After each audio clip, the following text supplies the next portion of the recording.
Hello, and welcome to Last Time On. This is the podcast where we pick a TV show we haven't seen, watch the pilot, roll some dice, skip some episodes, and try to figure out what happened last time on. I'm Xhafer. I am Ben, and you are listening to the only podcast on the internet hosted by a ghost. Yes, we are not a ghost hunter podcast. We are a ghost podcast. Not a ghosts podcast, the CBS show.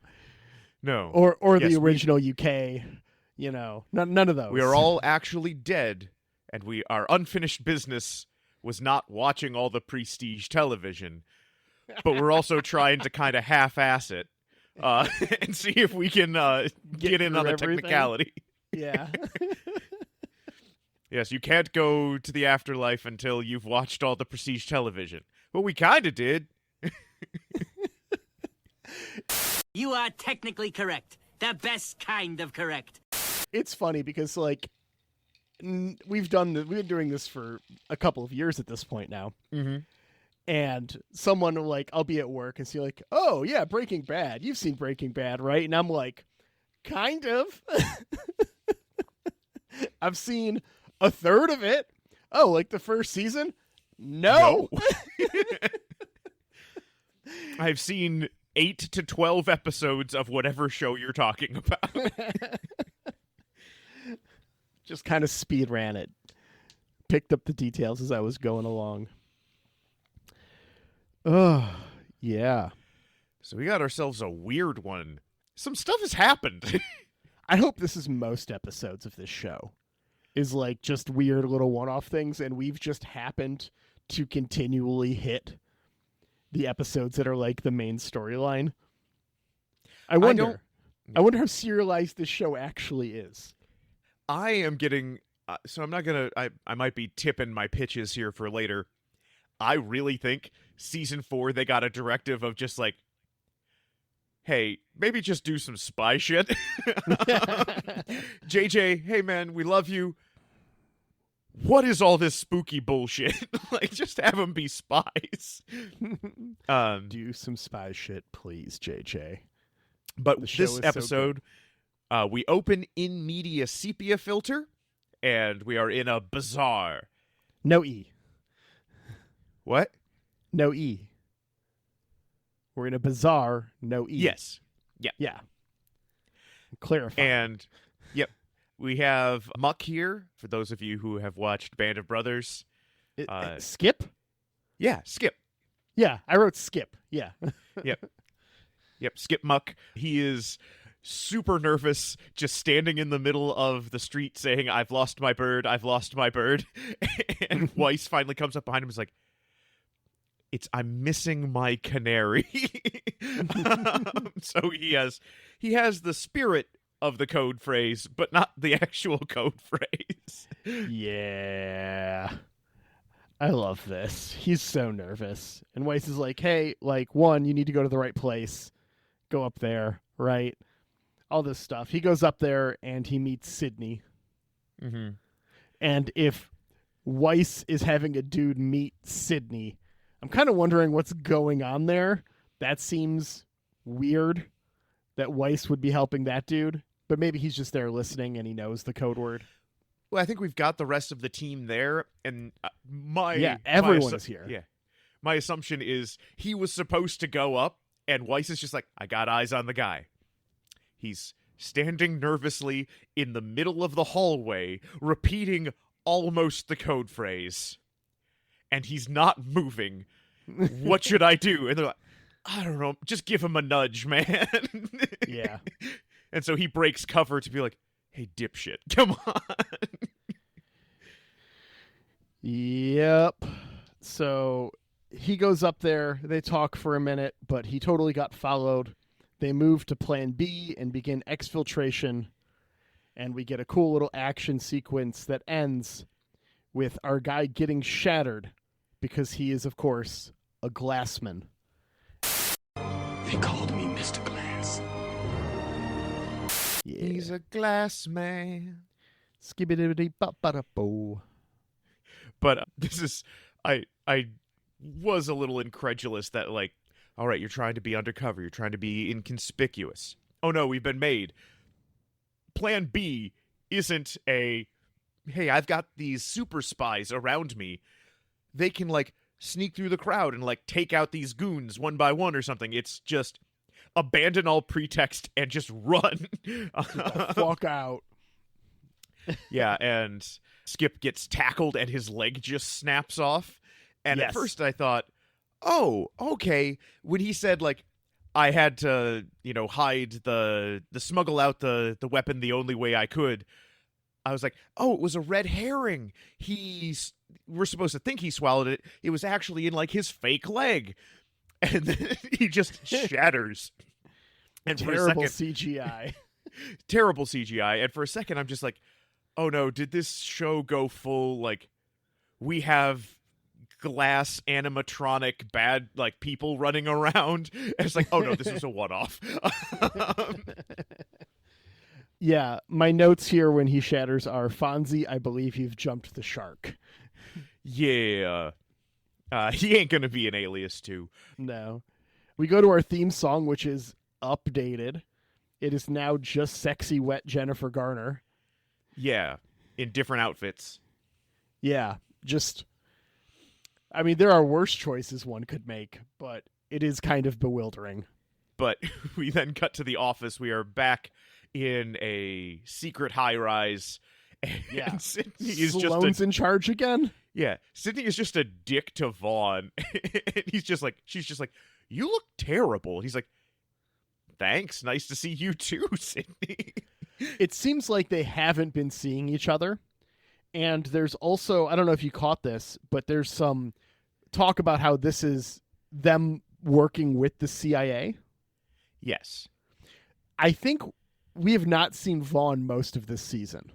Hmm. I think Vaughn and Weiss and a couple other people have been out of the picture, and Sydney and Sloane and presumably Jack are doing non-CIA stuff. So what I'm thinking happened is, I'm going to say last time on, at the end of season 3, we have Sloane. He has gone full megalomaniac. He is leading the Covenant, and he has assembled some sort of device, and it breaks and blows up, and they save the day, and he's, like, gone crazy and mad, and what they do is they grab him, take him back to whoever the mind doctor was, and are just like, for some reason, he is the only person who can do something, whatever red herring MacGuffin reason we have. They just erase the last 5 years of him, like, going nuts. Yeah. And so they take his brain to back before he knew SD6 was evil. And so now he's just good guy Sloane again. And so he has had his mind wiped. He doesn't know that his subordinates did this. Didn't they kill that guy? I thought Sydney killed that guy, the mind wipe guy. I thought we saw that in a she killed flashback. the brainwasher. Is that not the mind wipe guy? Nope, different guys. Okay. Regardless, something has definitely happened here. Yeah.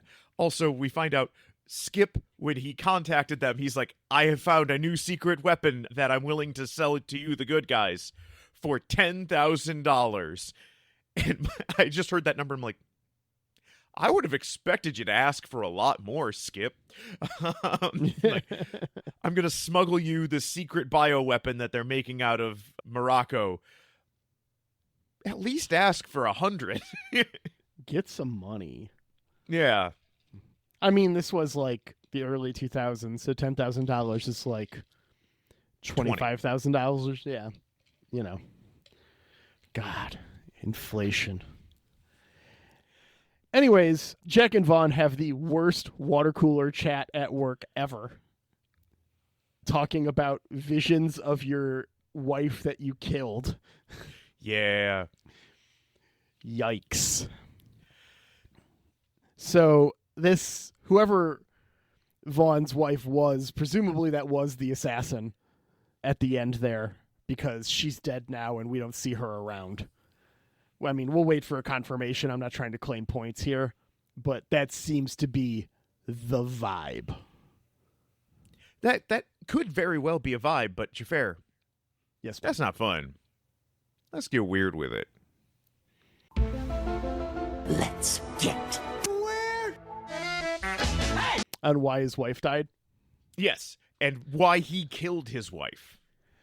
So we find out that the MacGuffin from last season that they've been chasing after is a One Ring style artifact that can only be destroyed in a specific source thing, right? Mm-hmm. And they were at the, we'll say volcano, but it could be like a vat of acid or whatever, right? I'm imagining very Lord of the Ringsy here. Even though that's not what the show would be doing, but that's my inspiration. And she's like hanging over the vat with the thing, and it gets stuck on her somehow. And the only way to save the world is for her and it to be destroyed in the lava and or acid pit. And so he has to like, she's like begging like, oh, let me go. Let me die to save the world. And he's like, no. And then he acquiesces and kills her to save the world. All right. I'm going to go. He was married to somebody, and then we think it's the assassin. But then, surprise, surprise, the face swapping from season 2 comes back. Oh, no. And we find out that there are 2 women who look exactly like his wife. And she convinces him, the wrong no, one. no, it's the problem is, I'm going to take what he says later in this episode at face value. She was evil and mean and a nasty person because she convinces him to shoot the other one, who was just some random woman she kidnapped to look like her in case she ever needed a dead body of herself. Mm-hmm. And so she actually was the assassin and just had a fake body double. And then later he finds out, oh no, it wasn't a assassin impersonating you. You still just were the assassin the whole time. And you made me murder an innocent woman. I hate you. And then shoots her after some spin kicks. It occurs to me right now that even though we are miles apart recording, we are actually facing each other at the moment based off of our positioning and seating in our houses. That's true. Yeah. Interesting. Well, it's like the sun's coming through on the video screen here, and it's also coming through on the window next to the video screen. And if you look at Puff on the floor, she is illuminated. That's Puff. Yeah. That white spot because of the sun shining on her. And it almost looks like it's the sun shining from behind your head onto her. Anyways. So we find out our bad guy here is Keen, and he is building a secret bioweapon somewhere only we know. That is the hit song by the band Keen.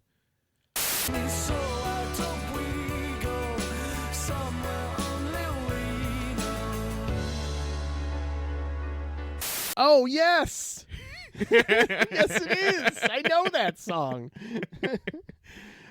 My brain went to Cheers. Sorry, I'm still got brain fog. I'm very much not well still. Your listener, this will air before the episode of Who Are You I recorded when I was even sicker. But, well, you get to look forward to that in like 2 weeks. Oh, God, this has been miserable. It's been really bad COVID. I was surprised. In our next scene, we get Sydney talking to her new roommate. And I was just like, sister. Oh, yeah. We find that out later. And I just like, ooh, I'm going to do a fun little like, ooh, this is her secret sister. And nobody knew. And then later they're just like, oh, no, it's just her sister. Okay. There was a secret sister. There was. Yeah. Of course there was. I'm going to guess this is a stepsister. Yes. Based off how everyone talks. They talk about mom, they don't talk about dad ever. Dad's not in the picture, so definitely a stepsister. In fact, did I put in my predictions that it's Sloane's? No, but I should have. They do allude to that in the episode. Do they? Okay. A little bit. I don't know. I watched it 10 days ago, Ben. Yeah. It's been a minute since we've been able to record. We also get a bit where she's trying to find out like more about her mom, and we get a bit later where Jack is just like, I saw this picture, and she said it was her niece, but then later when she held Sydney, she held her the same way, and I'm like, the way you hold a baby? Like, I've held my son, and I've held other people's children. You hold a baby, like, you support the head. Maybe I just didn't hold Henry with my full heart or something. I don't know. Yeah. It just seems like you just hold the baby. Yeah, you didn't know true love for the first time when you held the baby. That's here we meet our wonderful, my favorite character in the episode, our nurse. Did you recognize her? She's in a couple of things, and she was vaguely familiar to me, but I did not Google it. So I clocked the voice right away, which it also caused problems for me because this is Kelly MacDonald. Yeah. And she is the voice of Merida from Brave. If you had the chance to change your fate, would you? Oh, okay. Checks out. She's also Scottish. And so I'm just like, oh man, this, cute Scottish nurse, like, automatically talking about how, hey, we're here in this awful hospital, but there's nothing Bushmills and a few Hail Marys won't solve. And I'm just like, okay, I can get on this girl's wavelength. And then later they're like, she's IRA. And I'm like, wait, she's Irish? And so, like, they hired a Scottish actress to play an Irish person, and I don't know that they're doing enough accent work. Like, I don't know that she knew she was playing an Irish person. But yeah, she's trading strawberries for test kits, and she makes a good point. I don't know if you've ever heard this, Xhafer. Slow is smooth, smooth is fast. Mm-hmm.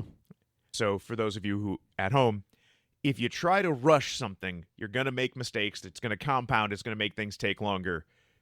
Go slowly, take your time, do it right, and then you'll just keep moving smoothly, and that'll actually pick up your time. Yeah. Then she makes Sydney grease an old person.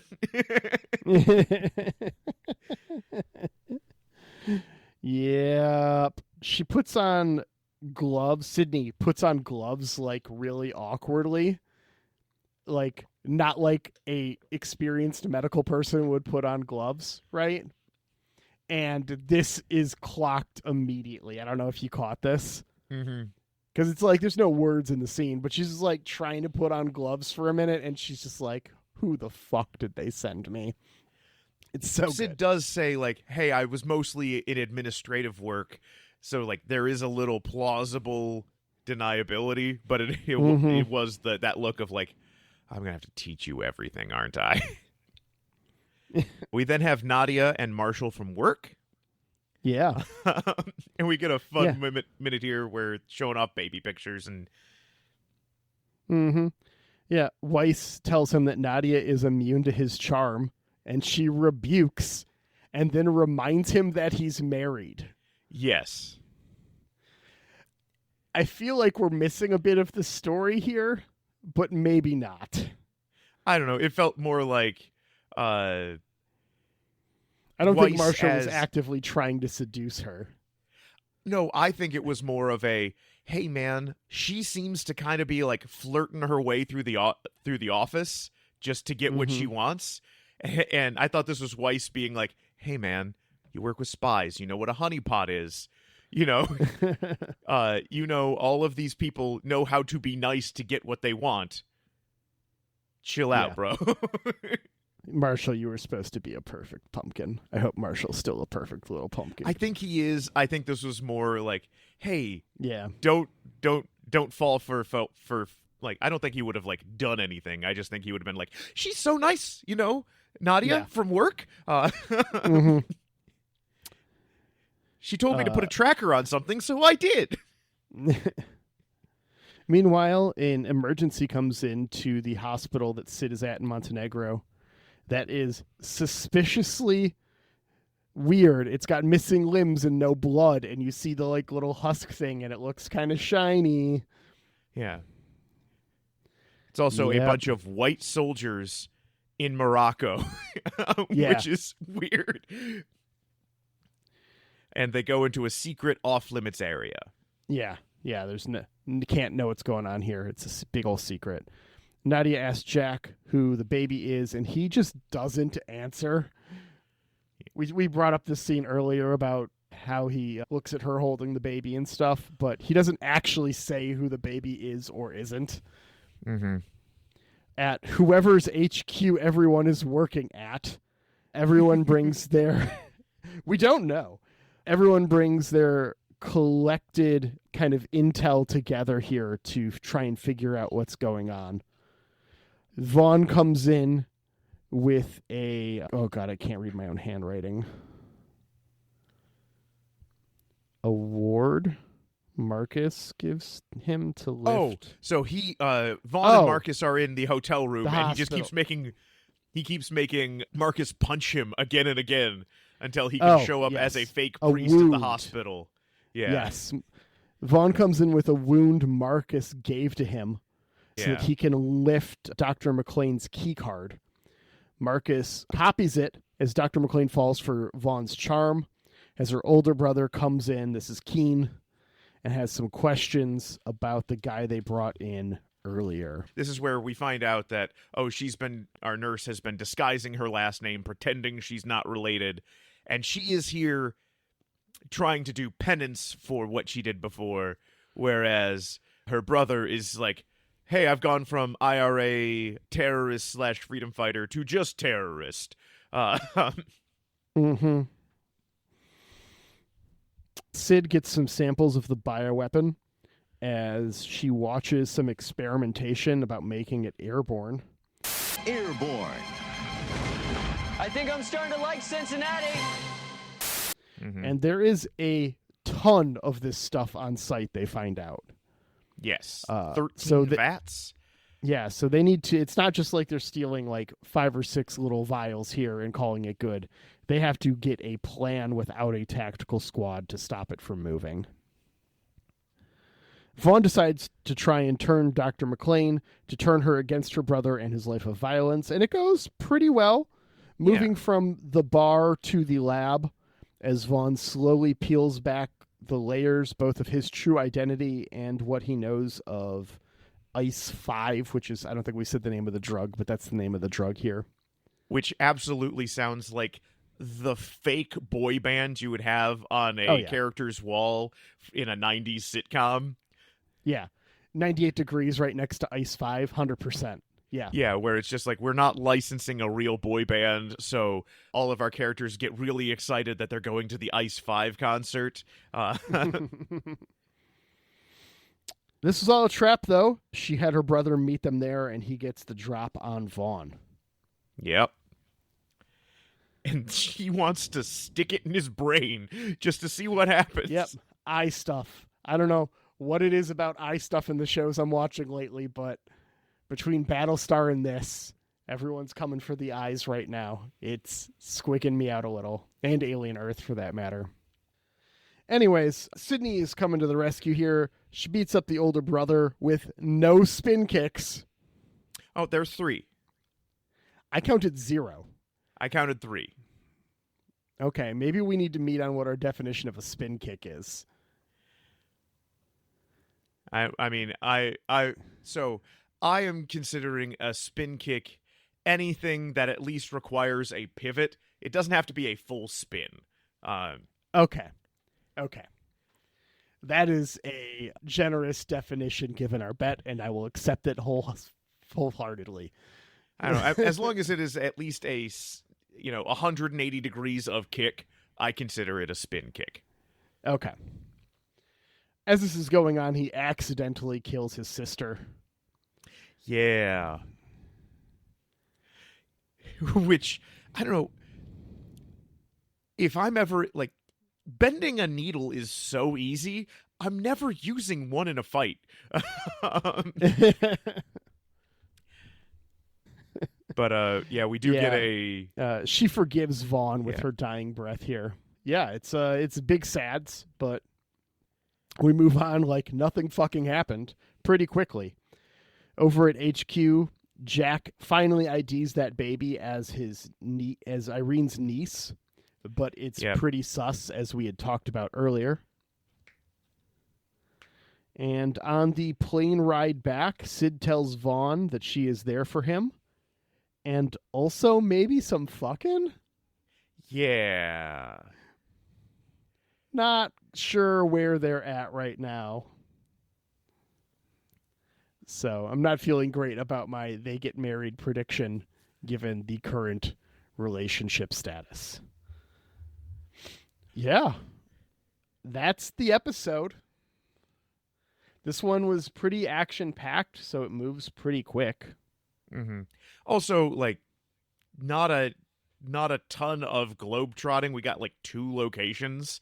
So, and it's not like a Bond film where we're actually going to locations.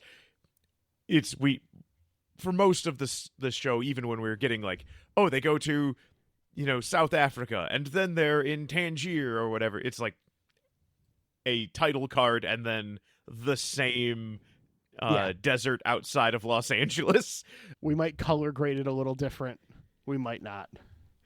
But yeah, so I'm going to say that we have had a lot of stuff change, that our joint task force is now over, and now we have one secret spy organization again. We somehow brought all of our characters back in one house, and at least for now, everyone is on the same team. Yep. So that's it. That's our episode. I guess it's time to roll some dice. Mm-hmm. See where we end up here. There's enough episodes in season 4 where if I were to roll max, we would miss the rest of it, but that's pretty unlikely. Yep. That's a 13, which is going to take us to season 4, episode 18, Mirage. Jack's illness has caused him to hallucinate about a cure. Sidney must recreate the time when Jack was working for the CIA, and through that might be able to find the man who can help him. For this, Sidney must play her own mother. Meanwhile, so talk to me about this, yes. Sophia moves in with Sidney and Nadia. Do we get another secret sister? Another secret sister. In fact, that is my daytime prediction. So let's move to predictions, and I'll say it there. All right, go ahead. Lincoln, what are you doing up there? Guessing. I guess no one's coming. I have seen into the future. You ruined the prophecy. That baby in the picture is a third sibling. Is another one. So we kind of like, oh, is it Nadia? Is it not Nadia? No, it is actually another. My evening prediction, Sloane is a good guy now, but will be the villain again before the end of the show. And my primetime prediction, Nadia is going to inherit rusing from mom. And actually has some big play she's been working towards this whole time. All right. Well, I'm going to say daytime. Nadia was actually the chosen-er one. Ooh. So Arena was like, actually, Sidney, it's you. And then we find out, no, Sidney, it's not you. It's your sister. And she's like, blah, blah, blah. Yeah. And so Irene was the chose one. Sydney was the chosen one. Yeah. Nadia is the chosener one. Okay. Yes. And so, like, I'm going to say they spent, like, the last chunk of season 3, like, destroying all of the eggs and doing everything to be like, haha, you'll never get my DNA. In fact, I've destroyed all of the DNA in my teeth so that you can never steal them. And they're like, we don't want yours. We were just trying to find your sister. What? And so all of the stuff that they had been doing, like, the last 4 episodes was for nothing. And I'm going to my evening prediction. Season 4... no magic BS in it.